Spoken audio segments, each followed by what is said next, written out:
Bekasi, 23 November 1945. Tentara Inggris tewas di Tengsi, Bekasi. Pesawat yang hendak ke Semarang mendarat darurat di Rawagatel, Cakung. Menteri Syahrir meminta rakyat Bekasi agar tentara Inggris dikembalikan ke Jakarta. Tapi rakyat Bekasi menolaknya. Dan selang beberapa hari mereka dieksekusi. Inggris terkejut dan marah. Tentaranya dibantai di Bekasi.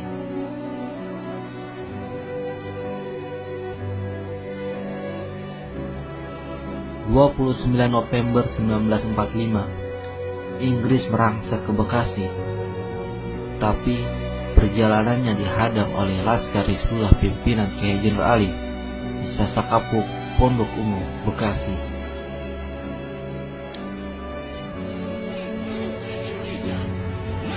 Pertempuran Sasakapuk 29 November 1945 menjadi ingatan sejarah kemerdekaan Indonesia. Satu perang besar dan mengerikan yang digelar pasukan Hizbullah pimpinan Kyai Jenderal Ali.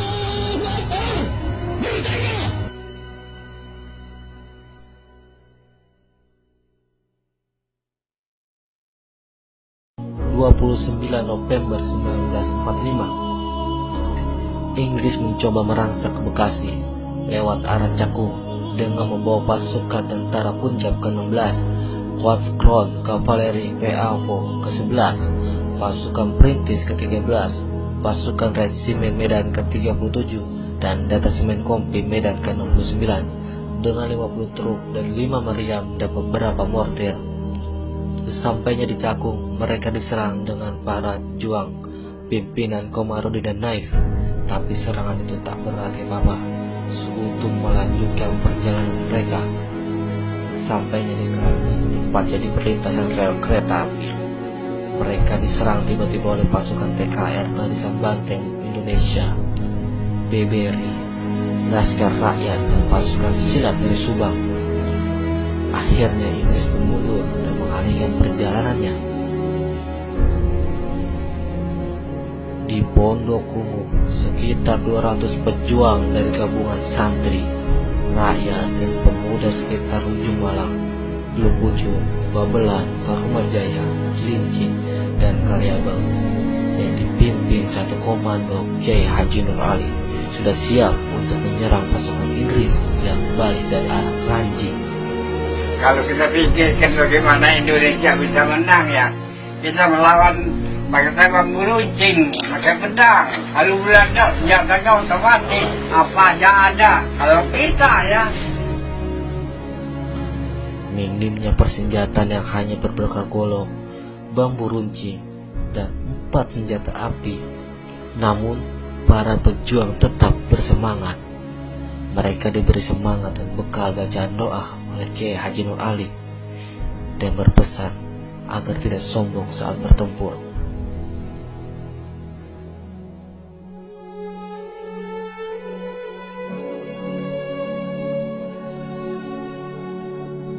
kalian membungkus Pondok Ungu besar-besaran mendadak.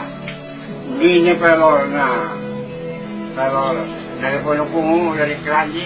Jenderal Ali perlakuan dulu di Pondok Ungu, dia cuma 4 biji senjata.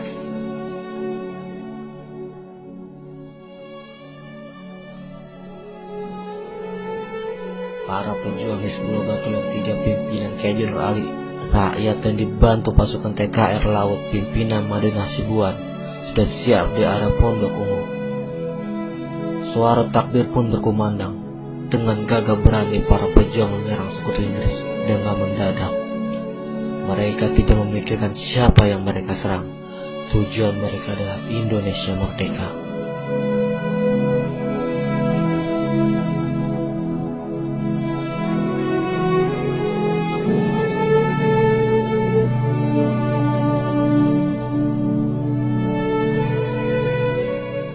Inggris pun terdesak dan banyak korban dari pihak Inggris.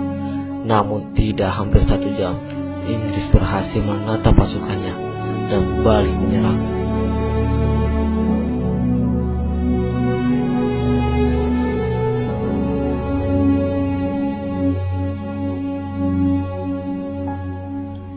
pasukan Kiai Haji Nur Ali pun mundur ke arah Kaliabang. Di area persawahan yang luas antara Pondok Ungu dengan Kaliabang, disitulah terjadi pertempuran yang tidak seimbang antara sekutu Inggris yang dibekali persenjataan modern melawan pasukan Hizbullah yang dibekali golok, bambu runcing, dan 4 senjata api dari TKR Laut. Waktu kena tembak udah terakhir, perang udah mau habis, udah hampir jam 12. Soalnya engkau bawa mayat dari bawah dulu.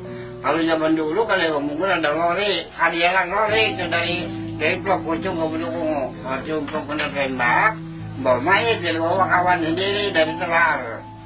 Kiki dia namanya, meninggal hancur dia tembak ini. Cuma ini aja yang masih ada, ini dari bawah hancur. Kena tembakan mortir ya. Terus kau naik jalan lori, kami jalan lori, Belanda dari Pondok Ungu mudah dari Pondok Ungu dia lagi begini. Dilempar dari klener ini. Dede. 3 kali dede kena sini. Terus bila kayaknya lele apa pak? Jangan lu ngocor. Bukan darah saya apa darah mayat tadi. Bukan darah mayat darah lu. Ngocor darah. Engkau misalkan di masjid ada umur sampai masjid ada umur udah banyak ya korban, ada 20 orang.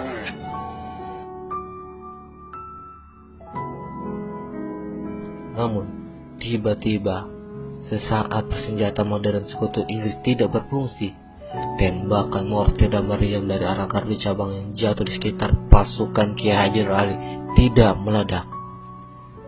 Dan itu membuat para pejuang semakin berani menyerang sekutu Inggris. Tapi sang komandan Kiai Haji Nur Ali pun menginstruksikan untuk mundur.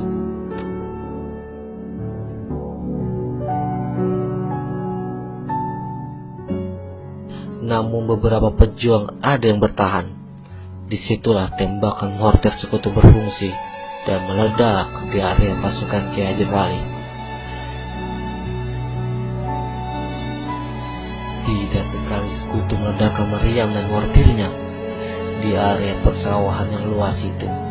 Para pejuang berjatuhan. Tidak ada tempat berlindung dari peluru, mortir, dan meriam sekutu.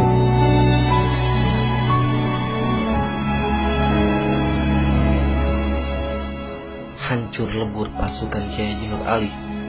Para pejuang mundur ke arah Kaliabang. Kiai Haji Nur Ali pun menyelamatkan diri dengan menyeburkan diri ke Kali Sesakapu dengan beberapa pasukannya. Diperkirakan hampir 40-an korban jiwa meninggal setelah pertempuran yang berlangsung di area Pondok Ungu, atau sekarang disebut pertempuran Sesakapu.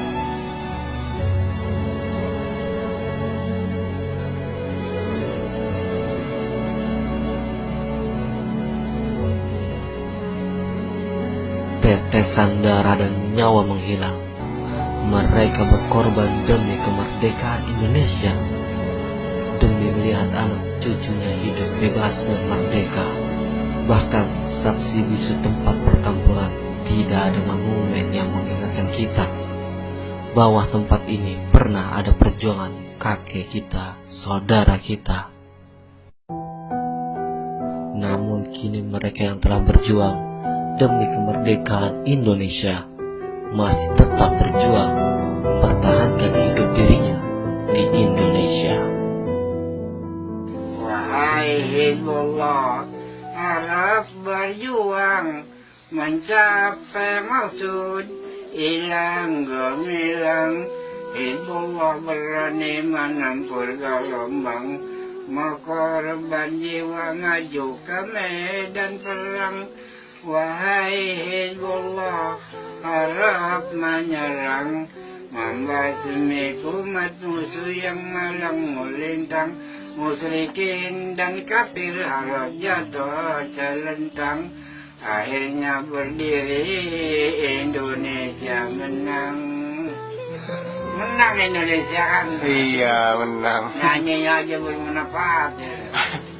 Dan perwira, siapakah kini pahlawan hati, pembela bangsa sejati.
bangkit di atas tanduk, tidur di gubuk kecil, gerilya dengan bara di hati, susuri desa dan kota-kota.